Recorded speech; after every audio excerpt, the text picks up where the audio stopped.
Brasil, o paraíso dos hackers. Empresas pagam trilhões para recuperar seus dados. YouTube, Luiz Cacerere, bora viver. Se inscreve lá no canal, dá um like e compartilha os vídeos. Ataque hacker, sequestro de dados é pauta polêmica e o que não falta no Brasil são pautas polêmicas. Clica lá, se inscreve no canal, procura playlist pautas sociais e polêmicas. Você vai encontrar esse vídeo e muitos outros vídeos retratando as pautas sociais e polêmicas do Brasil, porque afinal de contas, né, pessoal, o que não falta no Brasil são pautas polêmicas. Brasil, o paraíso dos hackers. Tá aí o título do vídeo, né? E agora recentemente a gente viu um ataque hacker aí ao Ministério da Saúde, mas o problema é antigo, o problema já é de décadas, o problema ele já se arrasta pelo Brasil, já faz muito tempo, e a gente vai tratar um pouquinho desse tema, né?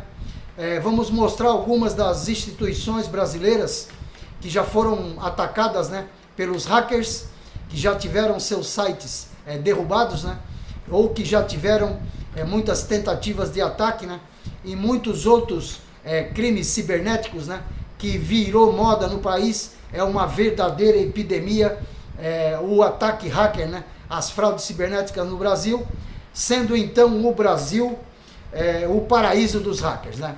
Bem, pessoal, vamos começar falando da motivação, né. O programa Bora Viver identifica aí algumas motivações, né, mas dentre elas a gente ressalta duas, né, duas motivações principais. Quer seja por questões econômicas, por dinheiro, né, os os hackers trabalham por dinheiro, e por questões políticas, né. A gente está vendo que muitos ataques hackers, eles são direcionados a órgãos públicos, né, e com clara motivação política, sendo que na motivação política existe paralelamente a motivação econômica, porque o hacker é contratado para atuação, né, para o trabalho dele, de invadir o site, de derrubar o site, mas ele é remunerado para isso, né? Nenhum hacker vai trabalhar de graça para fazer algum trabalho de graça aí, para invadir algum órgão governamental, para invadir algum banco, para invadir alguma empresa, sem objetivo financeiro. Então o principal objetivo é o financeiro, e por trás do objetivo financeiro vem o objetivo político. Esse aí é o primeiro ponto. Então é a motivação, né? Motivação, dinheiro, e muitas vezes por questões políticas, né? E que envolve por trás também a questão econômica. Então esse aí é o primeiro ponto. Então a gente relacionou alguns ataques hackers aí, né, que a gente está vendo aí que acontece aí quase que diariamente no Brasil. O Brasil virou uma epidemia de crime cibernético.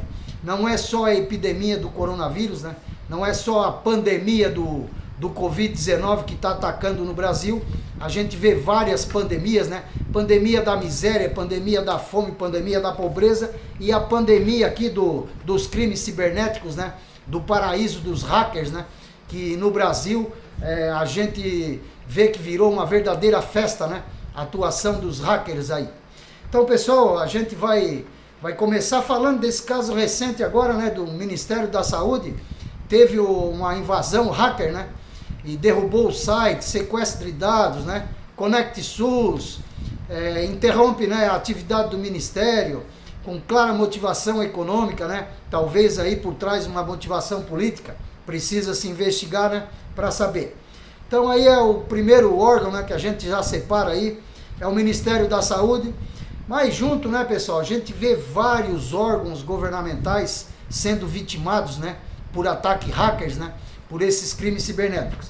A gente viu agora recentemente, na última eleição, né, o TSE, né, Tribunal Superior Eleitoral, sofreu um ataque hacker, né. Muitas vezes o hacker, eles operam com robôs, né, eles atacam lá, são muitos acessos simultâneos, né, e acaba derrubando o site da instituição governamental, né.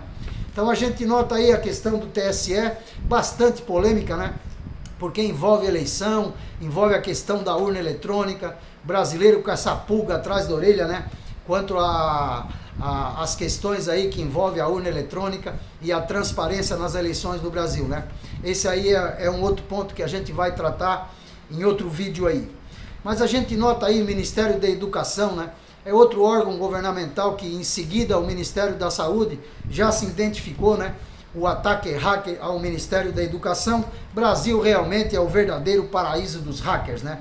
E por aí a gente vai, né? Casos mais antigos, quem não se lembra, né?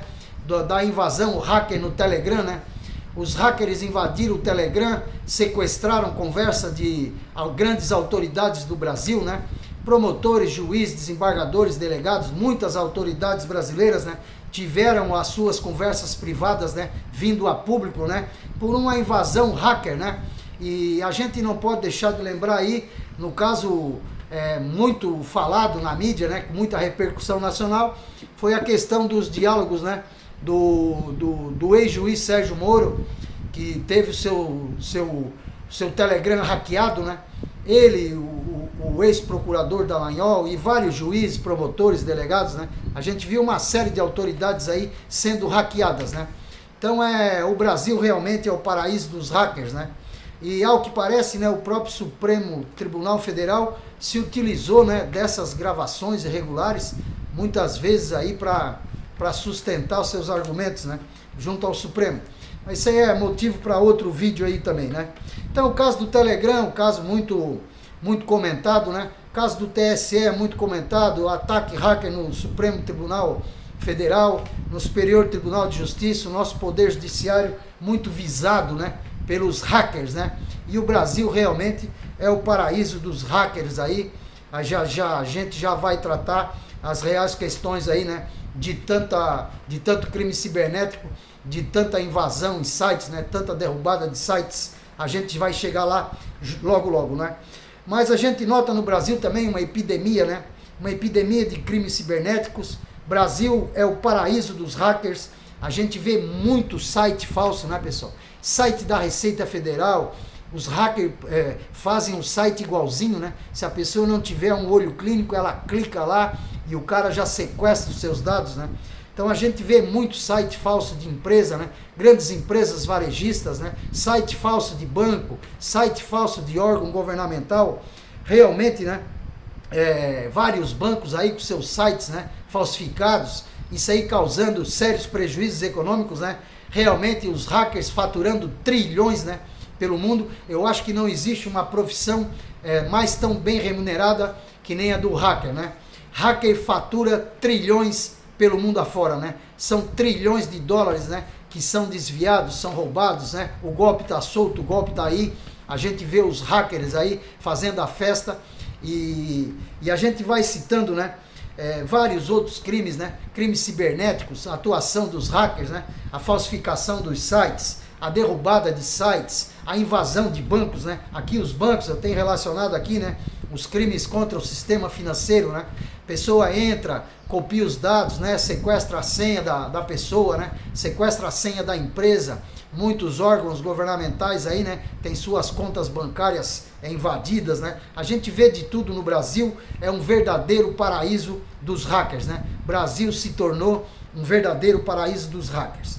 Então realmente, pessoal, a gente nota aí, né, uma venda de dados, né? Hoje a gente está exposto aí na internet, a pessoa tem já o teu nome, o teu CPF, o teu endereço, o teu RG, a gente vê muita venda de dados de pessoas, né? Pacote de dados, né? Pessoa vende pela dark web aí, pela internet negra, né? Pela dark web, a venda, né, de centenas de milhares de dados, né? São milhões de dados vendidos, né? Pessoa vende dado lá, o CPF. Então hoje o brasileiro em si tem a sua vida, pode-se dizer que bastante exposta na internet, né? Então o golpe tá solto, o golpe tá aí, né? As pessoas se apropriam devidamente dos dados da pessoa e a gente vê crime de tudo que é tipo, né? Muitos aposentados sofrendo, né? Os aposentados, uma classe mais idosa, né, com pouco conhecimento de tecnologia. Os idosos não têm conhecimento de internet, né? Os idosos são facilmente, né, enganados, né, pelos golpes aí, né? Então a gente vê aí os idosos aí, né, sofrendo todo tipo de humilhação, os idosos aí à mercê, né, dos hackers do Brasil. E o Brasil realmente é o paraíso dos hackers, né, pessoal? E a gente vê aí, né, muito crime, muito prejuízo, né? Prejuízo para as pessoas físicas, né? Prejuízo para o cidadão brasileiro, prejuízo para o nosso trabalhador, para o nosso aposentado. A gente vê PJ, né? As empresas bastante prejudicadas, né? Muitas empresas tendo que pagar suborno, né? Para poder reaver seus dados. O hacker vai lá, ele derruba o site, ele sequestra os dados. A empresa só volta a funcionar se pagar o sequestro, né? Se pagar o sequestro dos seus dados. E a gente vê aí muitas empresas quietas, caladas, né? Vão lá, pagam para poder voltar a trabalhar, para poder voltar a funcionar. Isso aí é uma realidade no Brasil, e nem só no Brasil, isso aí é uma realidade no mundo, tá aí para quem quiser ver na internet, né? Então, realmente, Brasil, pessoal, o Brasil é o paraíso dos hackers. A atividade dos hackers, ela é motivada por dinheiro e muitas vezes por questões políticas e ideológicas. A gente vê também o porquê de tanto isso, né? Vamos para o segundo ponto, né? O segundo ponto é a vulnerabilidade do país, né? O Brasil é um país que não tem uma cultura, né? Um povo com mais de 15 milhões de analfabetos. A gente tem uma população de idosos muito grande com baixo domínio da computação, né? A gente tem uma população de idosos com pouco conhecimento técnico, né? Na área cibernética, que são vítimas, né? Muito frágeis, né? Dos golpistas, né? Dos hackers. Então esse aí é o primeiro ponto. A vulnerabilidade, né? A vulnerabilidade dos cidadãos brasileiros. O brasileiro não tem uma expertise para lidar na internet. O brasileiro não sabe cuidar dos seus dados corretamente. O brasileiro não sabe utilizar suas redes sociais corretamente. E isso aí é uma fragilidade muito grande e é um ponto, né, muito forte, cria essa vulnerabilidade, né, do Brasil para com os crimes cibernéticos. Esse aí é o ponto, né? Tanto as pessoas físicas no Brasil, assim como as pessoas jurídicas e os governos, né?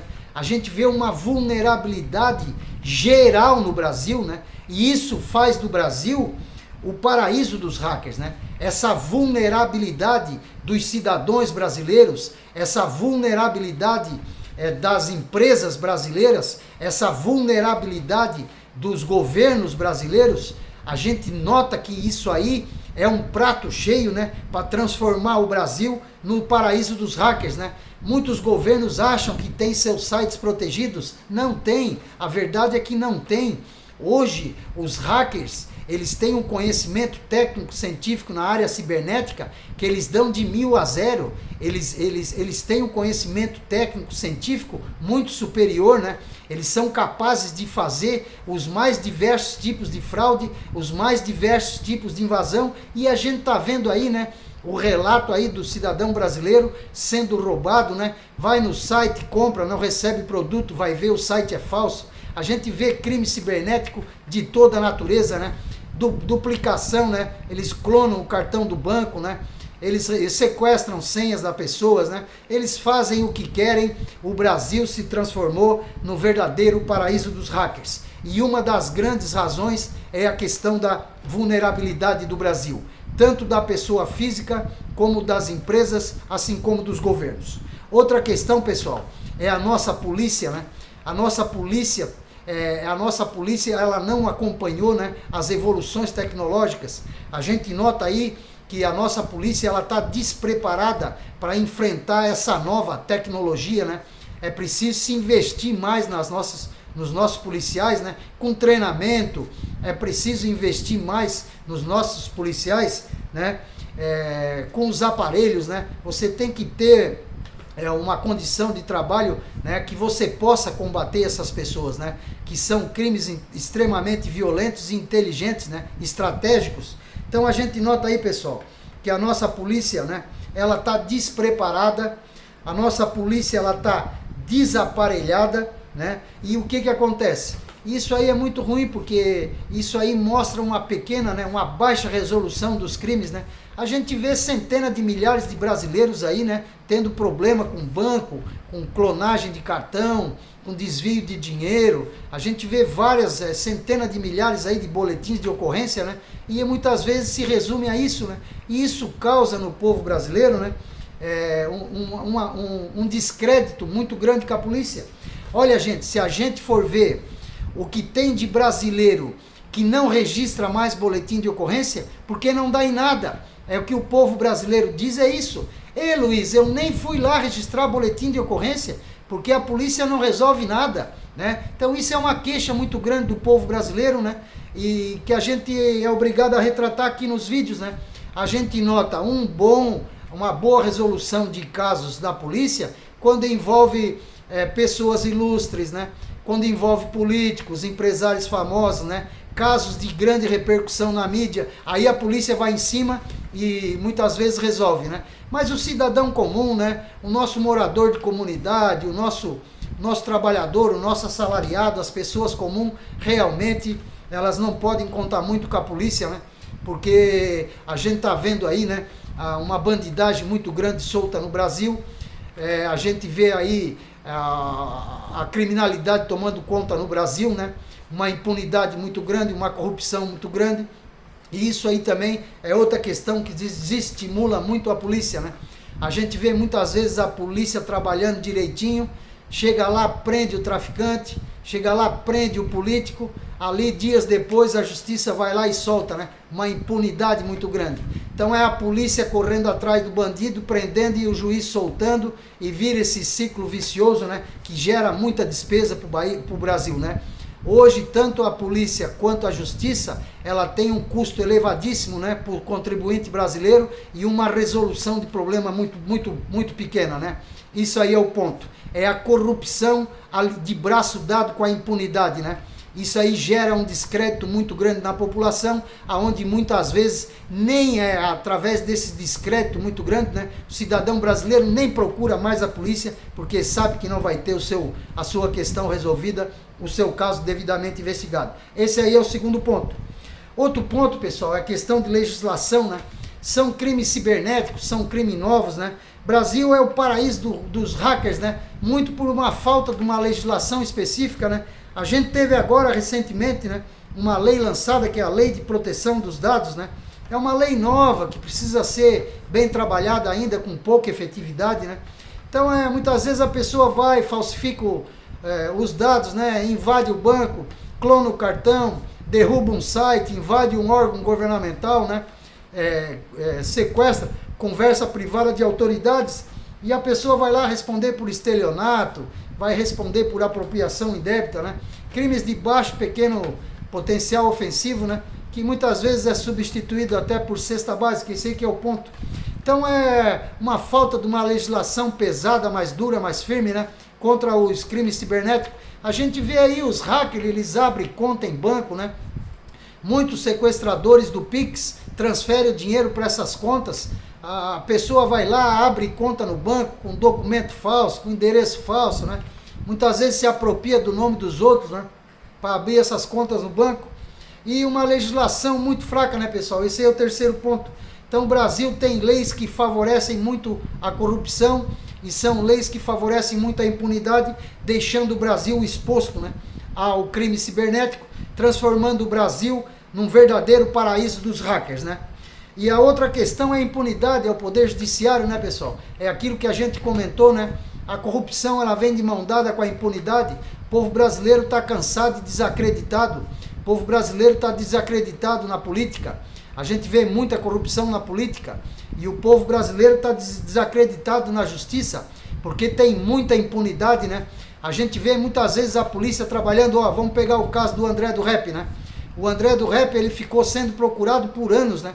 A polícia gastou quase 10 milhões de reais em investigação para prender o André do Rap, e ele sai numa brecha da legislação, né? Ele sai pela porta da frente do presídio, segurando um habeas corpus na mão, né?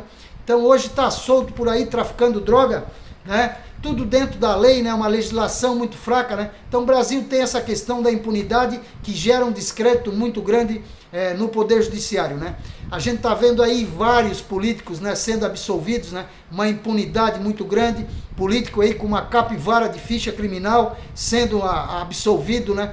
A gente está vendo aí, pessoal, o povo brasileiro enxerga as coisas e acontece que essa impunidade gera um descrédito muito grande, né? A ponto que o povo brasileiro já não acredita mais, né, nas suas instituições. Esse aí é outro ponto, né? Então Brasil, né? É o Brasil da corrupção e da impunidade. Esse aí é o ponto e a gente vai fechando o nosso vídeo, né? Dizendo que o somatório de tudo isso, né, pessoal, transforma o Brasil no paraíso dos hackers, né? Você tem aí uma vulnerabilidade muito grande, você tem uma polícia despreparada, você tem, né, uma legislação muito fraca, um judiciário, né, que promove muita impunidade, né? Então todo esse contexto transforma o Brasil num verdadeiro paraíso dos hackers, né? E a gente vê que o golpe tá solto, o golpe tá aí, né?